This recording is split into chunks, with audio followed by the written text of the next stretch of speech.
Assalamualaikum warahmatullahi wabarakatuh. Selamat datang di cerita horor kali ini. Sebelum kita mulai, jangan lupa untuk like, subscribe, dan nyalakan lonceng notifikasi agar kalian gak ketinggalan kisah-kisah seram yang akan membuat malam kalian semakin mencekam. Jadi, siapkan diri kalian, matikan lampu, dan pastikan kalian tidak sendirian saat mendengarkan cerita ini. Karena, siapa tahu, ada yang ikut mendengarkan bersamamu. Dan inilah ceritanya. Seorang pemuda berusia 27 tahun yang baru saja kehilangan ayahku, Pak Surya. Aku tidak pernah menyangka kepulanganku ke kampung halaman akan menjadi awal dari mimpi buruk yang tak berkesudahan. Sejak kecil, aku tumbuh di Jakarta, jauh dari tanah kelahiran ayahku di sebuah desa terpencil di Jawa Tengah. Orang tuaku jarang membicarakan kampung itu, seolah-olah ada sesuatu yang ingin mereka lupakan. Aku pun tak pernah mempertanyakan, sampai akhirnya aku menerima surat wasiat yang mengharuskanku kembali ke rumah lama keluarga. Aku masih ingat ketika pertama kali melihat rumah itu. Sebuah bangunan joglo tua, berdiri di tengah kebun rindang yang tampak tak terawat. Cat temboknya sudah mengelupas, kayu-kayu penyangganya mulai lapuk, dan halaman dipenuhi ilalang tinggi. Ada sesuatu yang membuatku bergidik ngeri saat pertama kali menginjakkan kaki di sana, tapi aku menepis perasaan itu. Di pintu gerbang, aku disambut oleh seorang pria tua bernama Pak Mantri. Dia adalah kepala dusun sekaligus orang yang ditugaskan untuk mengurus rumah ini selama bertahun-tahun. "Kamu Dika, anaknya Pak Surya ya?" tanyanya dengan suara berat. Aku mengangguk. "Benar Pak, saya datang untuk mengurus rumah ini." Pak Mantri menghela napas panjang. "Sebaiknya Mas Dika berhati-hati. Rumah ini punya sejarah panjang yang tidak semua orang bisa terima." Aku mengernyit. "Maksudnya?" Dia tidak menjawab, hanya menatapku dengan ekspresi sulit dijelaskan. Aku tak ingin memperpanjang percakapan, jadi aku melangkah masuk ke dalam rumah, membiarkan derit pintu tua menyambutku dengan nyaring. Begitu masuk, aroma kayu tua dan tanah lembab menyeruak. Di ruang utama, aku melihat banyak perabotan lawas yang masih tertata rapi. Ada lemari besar di sudut ruangan, dan di atasnya tergantung sebuah foto keluarga besar. Aku mengenali wajah ayahku di sana, berdiri di antara orang-orang yang tak aku kenal. Malamnya, aku duduk di ruang tamu, menatap lampu minyak yang menjadi satu-satunya sumber cahaya. Listrik di rumah ini sudah lama padam, dan aku tak sempat membetulkannya. Suasana semakin mencekam ketika suara langkah kaki terdengar dari lantai atas. Aku menajamkan telinga, mencoba memastikan apakah itu hanya perasaanku. Tok, tok, tok. Langkah itu terdengar pelan, tapi jelas. Aku mendongak ke arah tangga, namun tak ada siapapun di sana. Aku menelan ludah, mencoba berpikir logis. Mungkin suara kayu memuai akibat perubahan suhu, pikirku. Tapi kemudian, suara itu semakin jelas. Seolah ada seseorang yang berjalan di lantai atas. Jantungku berdegup kencang. Aku mengambil senter dari tas dan berjalan perlahan ke arah tangga. Setiap anak tangga yang kuinjak berderit pelan, seakan memberi peringatan untuk tidak melanjutkan. Namun aku tetap naik, mencoba mencari sumber suara. Sesampainya di lantai atas, aku melihat sebuah lorong panjang dengan beberapa pintu di kiri dan kanan. Suara langkah kaki itu berhenti. Aku berdiri diam, mendengarkan. Sunyi. Dengan hati-hati, aku membuka satu pintu di ujung lorong. Itu adalah kamar tua dengan ranjang kayu besar di tengahnya. Di dinding ada sebuah cermin besar yang permukaannya tampak berdebu. Aku melangkah masuk dan mendekati cermin itu, mengusap permukaannya dengan tangan. Saat itulah, aku melihatnya. Sebuah bayangan hitam berdiri di belakangku, tinggi dan tak berbentuk jelas. Aku terperanjat, membalikkan badan dengan cepat. Tidak ada siapa-siapa. Ketika aku kembali menatap cermin, bayangan itu masih ada, semakin dekat, semakin nyata. Aku terpekik dan mundur dengan napas tersengal. Seketika itu juga, pintu kamar tertutup sendiri dengan keras. Aku berlari ke arahnya, mencoba membukanya, tapi sia-sia. Dari balik pintu, terdengar suara bisikan lirih, seperti seseorang sedang membaca sesuatu dalam bahasa yang tidak kupahami. Darahku berdesir. Aku mencoba menenangkan diri, tapi suara itu semakin jelas, menggumamkan sesuatu yang terdengar seperti mantra. Tiba-tiba, cermin di belakangku bergetar. lalu retak dengan sendirinya. Aku membeku, tak bisa bergerak. Di dalam pantulan cermin yang hancur itu, aku melihat sesuatu yang membuat nyaliku benar-benar runtuh. Sosok itu sekarang memiliki wajah, dan wajah itu mirip dengan ayahku. Aku terjatuh ke lantai, napasku memburu. Bayangan di cermin itu jelas menunjukkan wajah ayahku, tetapi bukan seperti yang kuingat. Wajah itu pucat pasi, matanya kosong, dan bibirnya bergerak seolah berusaha mengatakan sesuatu. Cah, cah. Suara itu lirih, hampir seperti bisikan. Aku merangkak menjauh, berusaha menggapai pintu yang masih terkunci rapat. Dengan tangan gemetar, aku memukul-mukul pintu itu sekuat tenaga. Pak Mantri, tolong saya! Teriakku panik. Tak ada jawaban. Tiba-tiba, suara retakan dari cermin semakin nyaring. Aku menoleh dengan takut, melihat bayangan di dalamnya kini semakin jelas. Ayahku, atau sesuatu yang menyerupai dirinya, menatapku dengan ekspresi sedih. Kemudian dari dalam cermin terdengar suara isakan. Dika, aku tersentak. Itu adalah suara ayahku. Aku ingat betul nada suara itu, meskipun terdengar lebih parau dan menyedihkan.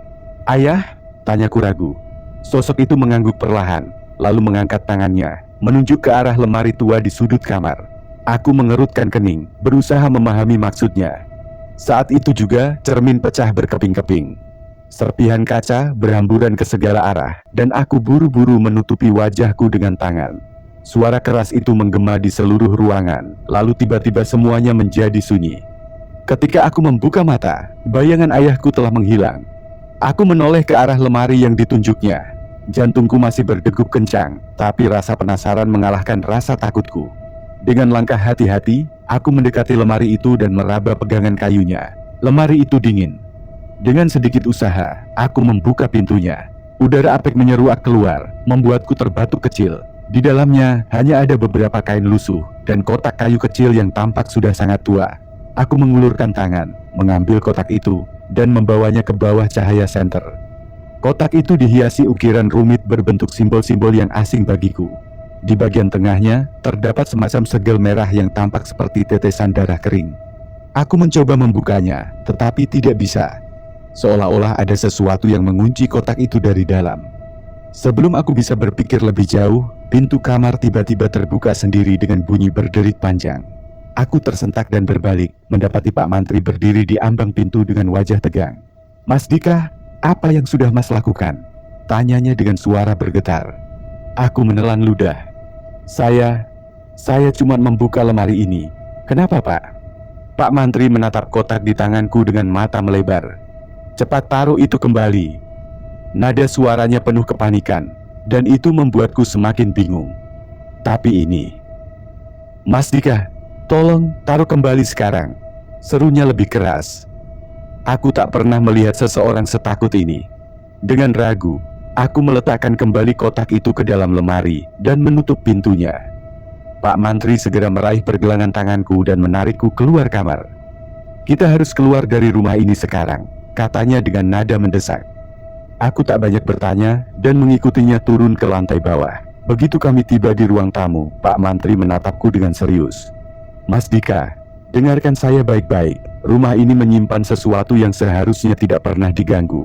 Kalau Mas mau tetap hidup, jangan pernah membuka kotak itu lagi. Aku mengerutkan kening. Pak, saya tidak mengerti. Kotak itu, ayah saya menunjukkannya pada saya melalui cermin. Saya yakin ada sesuatu yang penting di dalamnya. Pak Mantri menghela napas panjang. Matanya yang keriput menyiratkan ketakutan yang mendalam. Itu bukan ayahmu, Mas Dika. Apapun yang Mas lihat tadi, itu bukan manusia. Darahku berdesir mendengar kata-kata itu. Maksud Bapak? Pak Mantri mengusap wajahnya dengan gelisah, sebelum akhirnya berkata dengan suara lirih. Keluarga Mas Dika punya sejarah kelam. Rumah ini bukan hanya sekadar rumah. Ini adalah warisan pesugihan keluarga. Aku terdiam. Kata-kata itu terasa menghantamku keras. Pesugihan? Pak Mantri, saya tidak mengerti. Maksud Bapak, keluarga saya terlibat pesugihan? Tanyaku dengan suara bergetar. Pak Mantri mengangguk. Pesugihan yang diwariskan turun-temurun. Setiap generasi harus menjaga ikatan dengan sesuatu yang tinggal di rumah ini. Aku merasa mual. Bagaimana mungkin keluargaku terlibat dalam sesuatu seperti ini? Tapi, ayah saya tidak pernah bercerita tentang ini, kataku dengan bingung. Tentu saja tidak, karena siapapun yang membocorkan rahasianya akan menerima akibatnya. Mas Dika pikir, kenapa ayah Mas menjauh dari rumah ini? Aku terdiam. Sejak kecil, aku memang merasa ada sesuatu yang ditutup-tutupi oleh ayah tentang masa lalunya. Dia tidak pernah membicarakan keluarganya, tidak pernah mengajarku ke kampung halamannya, dan selalu menghindari pertanyaan tentang asal-usulnya. Sekarang semuanya mulai masuk akal. Pak Mantri, lalu, kotak itu, apa yang ada di dalamnya? Tanyaku, meskipun aku tak yakin ingin tahu jawabannya. Pak Mantri menatapku dengan ragu sejenak, lalu berkata dengan suara nyaris berbisik, di dalam kotak itu, ada perjanjian keluarga kalian dengan makhluk gaib yang telah memberi mereka kekayaan selama bertahun-tahun. Tapi setiap perjanjian punya harga, Mas Dika. Dan saya takut, sekarang giliran Mas yang harus membayarnya. Aku merasa tubuhku mendadak lemas.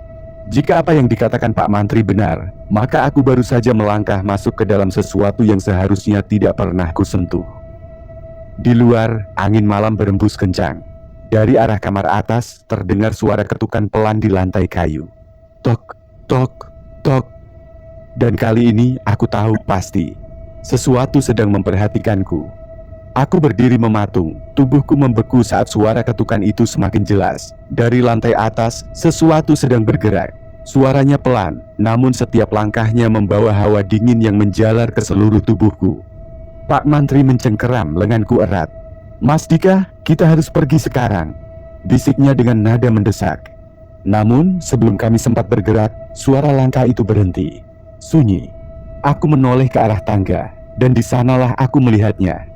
Sosok tinggi dengan wajah ayahku berdiri di puncak tangga. Tapi kini, wajah itu bukan lagi wajah manusia. Matanya hitam legam tanpa bola mata. Kulitnya pucat dengan urat-urat biru mencuat dari baliknya. Bibirnya bergerak, tetapi suara yang keluar adalah bisikan serak yang mengerikan. Dika, warisan ini milikmu. Aku mundur selangkah, sementara Pak Mantri merapalkan doa dengan suara bergetar. Sosok itu perlahan menuruni tangga. Setiap langkahnya membuat lantai kayu berderit nyaring. Aku bisa merasakan tekanan tak kasat mata yang semakin kuat, seakan udara di sekitarku menjadi lebih berat.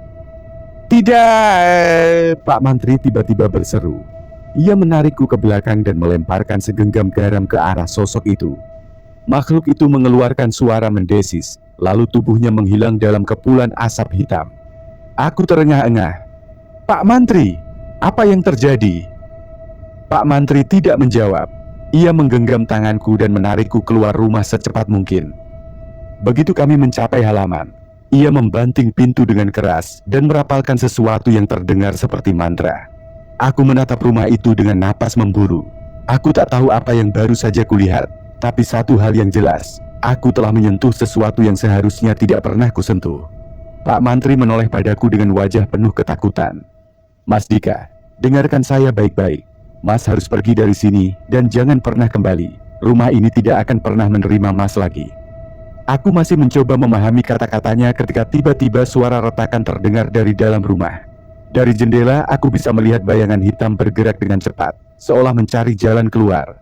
Dan saat itu aku sadar, makhluk itu tidak akan berhenti sampai mendapatkan apa yang ia inginkan. Aku menoleh ke Pak Mantri. Apa yang harus saya lakukan? Ia menatapku dalam-dalam. Tinggalkan semuanya, jangan bawa satu pun dari dalam rumah ini. Jika Mas tetap tinggal, Mas akan menjadi bagian dari perjanjian itu. Keluarga Mas sudah memilih jalan ini sejak lama, tapi Mas masih bisa melepaskan diri. Aku mengangguk tanpa berpikir dua kali. Tanpa membawa apapun, aku berlari menuju mobil dan menyalakan mesin dengan tangan gemetar. Saat mobil mulai melaju, aku melihat sekilas ke kaca spion. Di ambang pintu rumah, sosok itu masih berdiri di sana menatapku. Tapi kali ini, wajahnya bukan lagi ayahku. Wajah itu adalah wajahku sendiri. Dan ia tersenyum. Aku tidak pernah kembali ke rumah itu. Beberapa hari setelah kejadian itu, aku menerima kabar bahwa rumah tersebut terbakar habis tanpa sebab yang jelas. Tidak ada yang tahu bagaimana kebakaran itu terjadi. Tapi aku tahu, rumah itu tidak ingin ditinggalkan. Rumah itu tidak ingin aku pergi. Tapi aku berhasil keluar. Setidaknya untuk saat ini. Namun, terkadang, di tengah malam, aku masih bisa mendengar suara ketukan itu. Tok, tok, tok. Dan aku tahu, warisan itu masih mencariku.